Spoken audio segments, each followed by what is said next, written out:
ಅದು ಯಾಕೆ ಅಂದರೆ ಎಕನಾಮಿಕ್ಸ್ನ ನಾವು ಸರಿಯಾಗಿ ಮಾಡದೆ ಡೌನ್ ಟೌನ್ ಆಯ್ತೈತೆ. ಈಗ ಯಾರೇ ಆದರೂ ಇಲ್ಲೆಲ್ಲ ಇದ್ದೀರಿ, ನನಗೂ ಮಗಳಿದ್ದಾಳೆ, ನಾನು ಯಾರಿಗಾದ್ರೂ ಮದುವೆ ಮಾಡ್ಬೇಕಂದ್ರೆ ಅವನಿಗೆ ಎಕನಾಮಿಕಲಿ ಸೌಂಡ್ ಇದ್ದಾನೆ ಅಂತ ನೋಡಬೇಕು. ಅದೇ ಹೇಳ್ತೇನೆ. ಈಗ ನಾವು ಮೂಲ ರೂಟ್ ಕಾಸ್ ಏನು ಸರ್ ಇಲ್ಲಿ ಫಿಕ್ಸ್ ಮಾಡ್ಬೇಕಾಗಿರೋದು, ನಾವು ರೈತರಿಗೆ ಎಕನಾಮಿಕಲಿ ಮೇಲಕ್ಕೆ ಎತ್ತಬೇಕು. ನೀವು ಹೇಳಿದ ಕರೆ ಅರ್ಥ ಆಯ್ತು. ಫೈನಾನ್ಷಿಯಲಿ ಅವ್ರನ್ನ ಮೇಲಕ್ಕೆ ಎತ್ತಬೇಕು.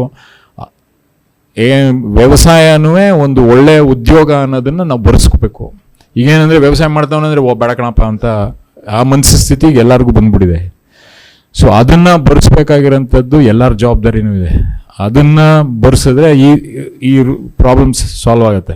ಈಗ ನಮ್ಮೂರಲ್ಲೇ 400-500 ಜನ ಇದ್ದಾರೆ ಹುಡುಗರು, 30 ವರ್ಷದಿಂದ ಜಾಸ್ತಿ ಆಗಿರೋರು, BA BCom ಇದು ಡಿಗ್ರಿ ಮಾಡ್ಕೊಂಡು ಪಾಪ ಅವ್ರುಗಳಿಗೆ ಈಗ ವ್ಯವಸಾಯ ಮಾಡಿದ್ದಾರೆ. ಬಟ್ ಹೆಣ್ಣು ಕೊಡೋರು ಇಲ್ಲ. ನಮ್ಮ ಜೊತೆ ಕೆಲಸ ಮಾಡೋರೇ ಇದ್ದಾರೆ.